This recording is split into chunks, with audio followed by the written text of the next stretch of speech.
आक्रमण है, इसलिए इसके खिलाफ लड़ना अंग्रेजों के खिलाफ लड़ने से भी ज्यादा मुश्किल हो गया।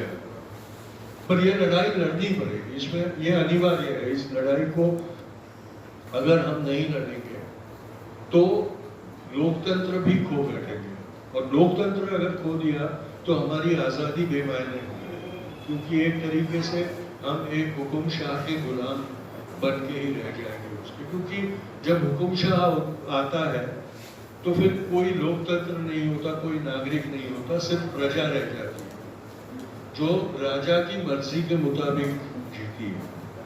हमारे मुल्क को अगर उस कगार तक पहुंचने से पहले रोकना हो तो हमें, एक वाकया दिल्ली में हुआ है जहां पर जो बंगाल का स्टेट हाउस है उसको दिल्ली पुलिस ने नोटिस दी है कि तुम विदेशी भाषा का इस्तेमाल क्यों करते हो, क्योंकि वहां बंगाली भाषा चलती है।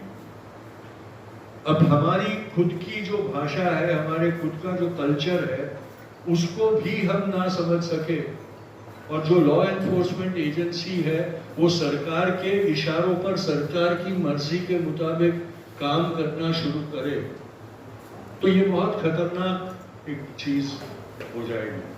और वही लॉ एजेंसी जब हेट स्पीच का मामला आता है तो उनको उससे जो हमें खतरा है वो दिखता नहीं है। इसको अगर हमने एड्रेस करना है तो हर एक हेट स्पीच के ऊपर हमने कोर्ट में जाना होगा, वकीलों ने इसके लिए सतर्क रहना पड़ेगा। हमारी आजादी के वक्त भी जब स्वतंत्रता संग्राम और सत्याग्रह वाला अहिंसक स्वतंत्रता संग्राम का आगाज हुआ तो बापू के साथ उस वक्त के वकील ही जुड़े थे, और सारे के सारे जो कांग्रेस के लीडर उस वक्त के थे वो ज्यादातर वकील थे, और इसलिए वो लड़ पाए थे क्योंकि वो अंग्रेजों के कानून जानते थे, और इसलिए अंग्रेजों को उनके ही बनाए कानून पे वो हराने के लिए भी हमेशा सतर्क रहा करते थे। अभी जो हम लड़ रहे हैं वो आजादी की लड़ाई से